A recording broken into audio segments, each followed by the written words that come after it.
Go, y'all boys, man. I'm back with motherfucking another banger, nigga. Yeah. Yeah. Back with another banger, man. Today we come with another reaction, man. Another reaction, man. Hey. Nigga, another reaction like I said. Fuck. Feel me? Today we got motherfucking man crushes ex-wife's date to death, nigga. To death, nigga. We crushing niggas to death, nigga.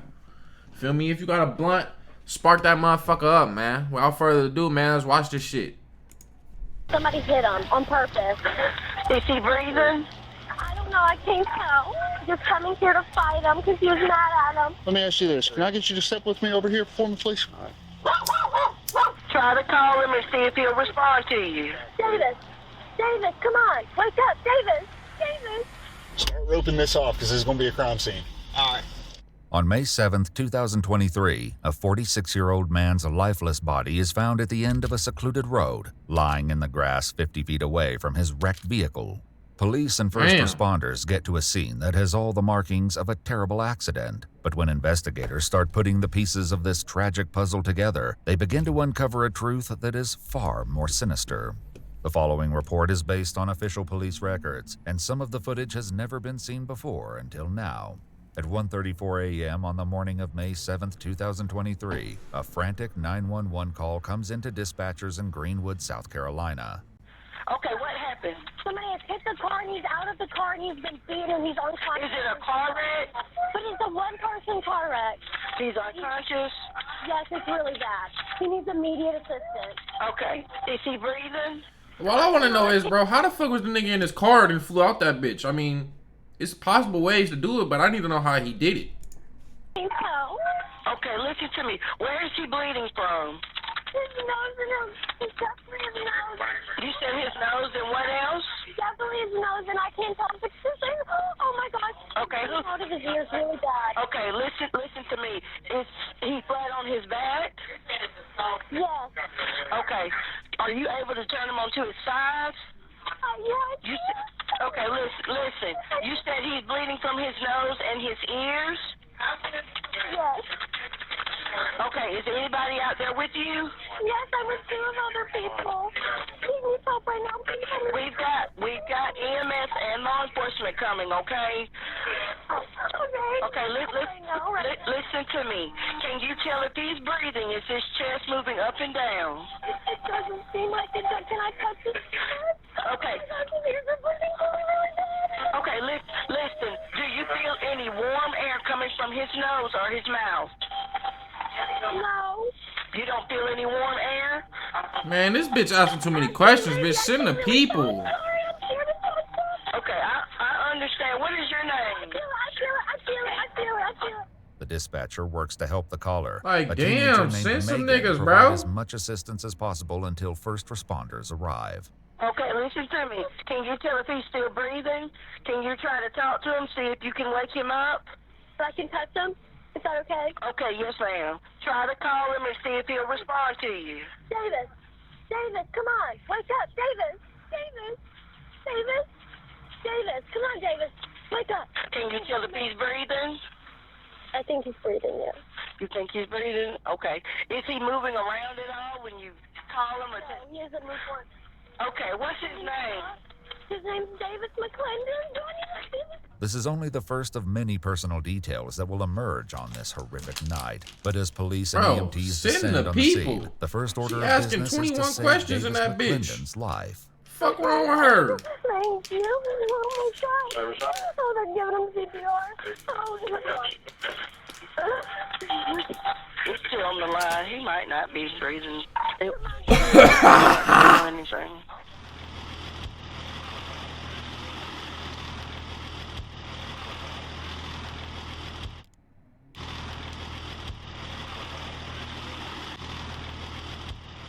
As the first deputies and medics arrive on the scene, it becomes quickly clear that the 911 caller's use of the phrase one-person car wreck was misleading. It's true that only Davis McClendon one person is car here wreck to see. sound like, nigga, he crashed into something and it's just him.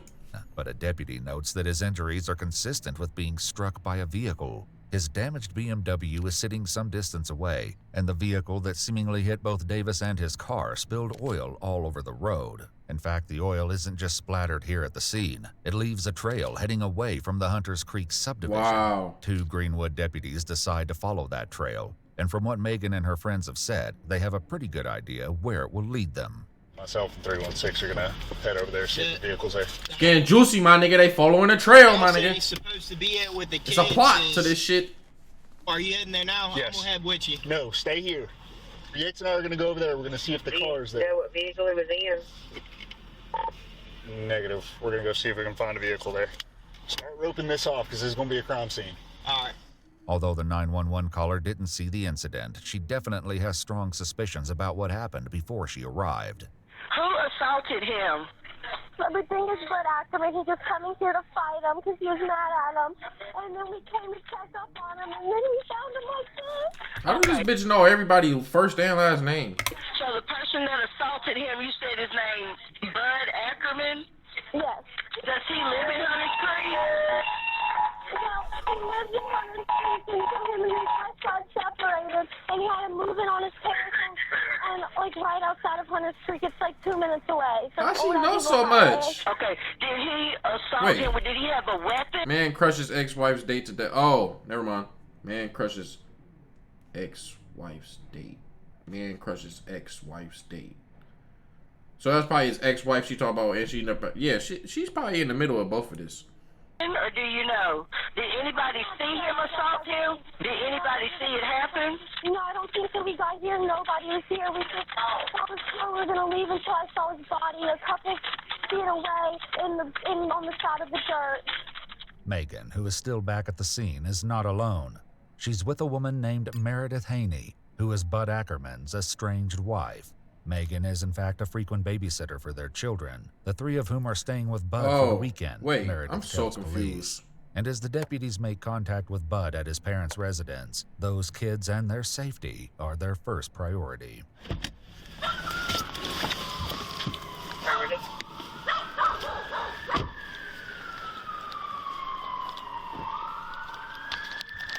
Yeah, boy, I see it. Hey, garage is open.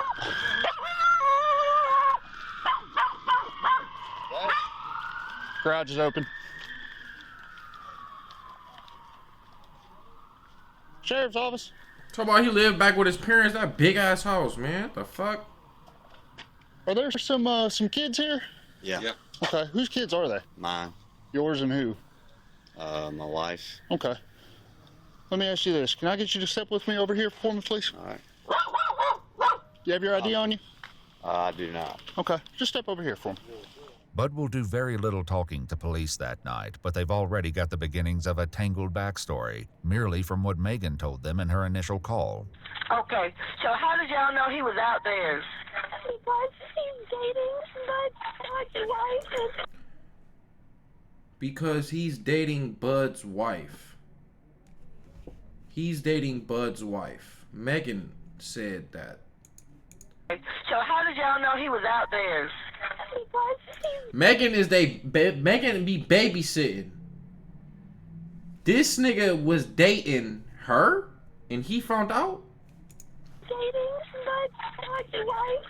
He's been really drunk. He was really mad. He's been trying to find her all night. Okay, so David has been dating Bud's ex-wife? Exactly, yup. Yes. It will later emerge that Meredith and Bud separated and began divorce Yup. proceedings approximately 1 year earlier. But while Bud will later admit that this breakup was against his wishes, his frustration with the situation reaches a new level on April 29, 2023, about a week before the incident. That's when he learned from a mutual friend that Meredith had begun dating a man named Davis McClendon. Investigators will later find a text message Bud sent to a friend expressing his What the hell is Davis thinking, man? I mean, what the hell, Danny? I have no clue what you're talking about. What did he do? outrage at the news. Bud texts, "What the hell is Davis thinking, man? Wait, Bud text that? What the hell, Danny?" Danny replies back, "I have no clue what you're talking about. What did he do?" Bud writes, "He's been Meredith." He goes on to say, "I had my suspicions, but it was confirmed by her. I can't believe he'd do that to me." I mean, damn, I've known him my whole life. And when Danny type simply shit. writes, I don't know what to tell you, Bud, Bud replies, damn, I don't know either. It's just f***ed up. Exactly 1 week after the text exchange, on the evening of Saturday, May 6th, Meredith and Davis go out to dinner at a restaurant called Break on the Lake, where security cameras pick up their arrival. It's only 4.5 hours before the tragedy on Avid Road. Davis goes inside while Meredith stays behind in the car. She's FaceTiming with her kids, who are at Bud's house and using their dad's phone to chat with her. What she doesn't know is that Bud is observing the screen as well, and he recognizes the scenery in the background. He doesn't know for certain that she's with Davis, but he has his suspicions. It's 8:48 p.m., and a bad night is only just beginning.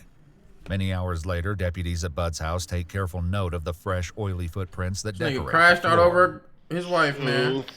Footprints. Yeah, they've been divorced Footprints. nigga. They've been divorced for a year. I ain't gonna lie. Footprints. Footprints. Footprints.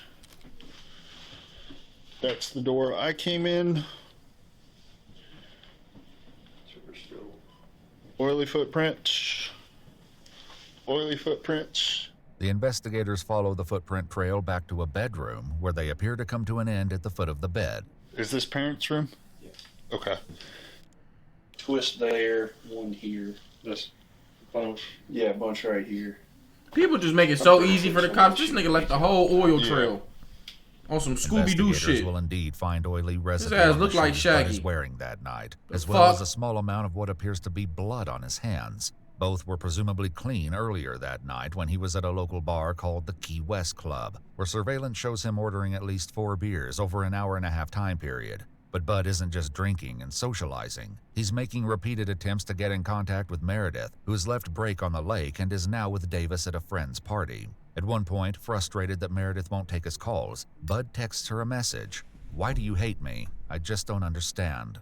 When a friend who was at Key West Club that night calls Meredith to tell her that Bud is gone, Meredith and Davis head up to the bar themselves. According to what Meredith would later tell investigators, Bud continued calling repeatedly during this time. She says that when she finally did take his call, he demanded to know where she was and why she was refusing to speak to him. The call logs would later reveal that between 9:07 p.m. and 12:15 a.m. that night, Bud attempted to call Meredith a total of 36 times. Man, damn. At his residence in the hours after the Fuck. incident, investigators take a close look at Bud's Ford F-250, which just happens to look like it's been in a crash. That's wild. Yeah, that's when I walked up and I was like, oh yeah. You see the Yep. Yep. that's a palm mark. But like that right there, yeah. There's little specks right there. Mhm. Bud himself refuses to answer any questions without a lawyer present, but the circumstantial That nigga evidence is Bud, piling nigga. up quickly. As for Meredith, she says she tried reaching out to Bud's friends and family while at the Key West Club earlier that night. In the meantime, Davis sent a text message to a friend saying, FYI, apparently Bud is drunk and out trying to hunt Meredith down. She's wanting to call the cops. I was hoping maybe you could get his dad to rope him in. At almost the same time, Bud Ackerman is on the hunt, scoping out the parking lot at the now closed Break on the Lake restaurant for any signs of Meredith and Davis. He makes 2 circles through the lot before leaving. Investigators will later learn, thanks to the Ford's onboard computer, that he also drove down the street where Meredith lived, and down the streets 2 circles through the lot before leaving. Investigators will later learn, thanks to the Ford's onboard computer. To the Ford's onboard computer, so they pulling shit out the car to see where this nigga went. Man, hell no. That he also drove down the street where Meredith lived, and down the street where Davis lived in an effort to find the couple. Back at the Key West Club, Davis decides enough is enough, and tells Meredith he's going to call Bud and talk to him about the relentless attempts to get her on the phone. Meredith watches her boyfriend walk away, never imagining it would be for the last time. Bud would later characterize the call as aggressive, saying that Davis was threatening to beat him up. While the true nature of the conversation cannot be known, what is known is that Davis and Bud agree to meet near the intersection of Avid Road and Sawgrass Place. According to Bud, and confirmed by the call logs, he called Davis back at 1:09 a.m. He says he told Davis at that time that he wouldn't be meeting him after all, and would instead be going home. Bud says that Davis cursed at him and taunted him for backing out, at which time he drove straight to the meeting place. At 1:11 a.m., his final approach is caught on a local resident surveillance camera. What the fuck?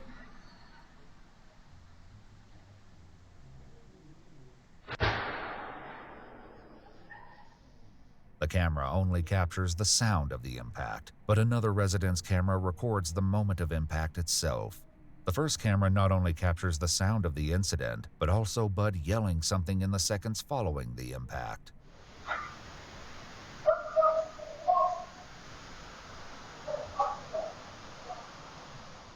At 1:13 a.m., Bud's truck can be seen leaving the This area. nigga Bud crazy. He He ain't even fight dog. He just ran dog the collision over. was an accident caused by Davis standing in the middle of the road. Oh my Bud god. says that he only saw Davis at the last second, at which point he jerked the steering wheel as hard as he could to avoid Davis and smash into his car instead. The onboard computer system shows that he did not hit the brakes and was traveling at 25 miles per hour in his Ford F-250. Damn. Davis would die that night at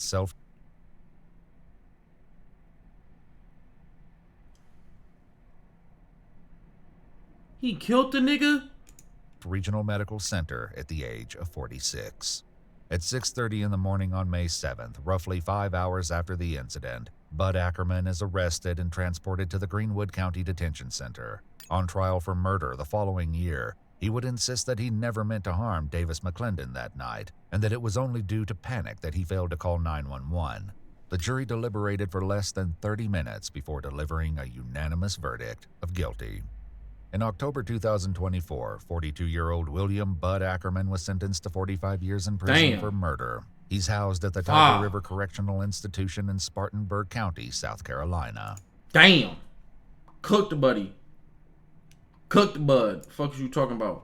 Hey man, if y'all enjoyed that, man, like up, man. Sub up, man. I love y'all, man.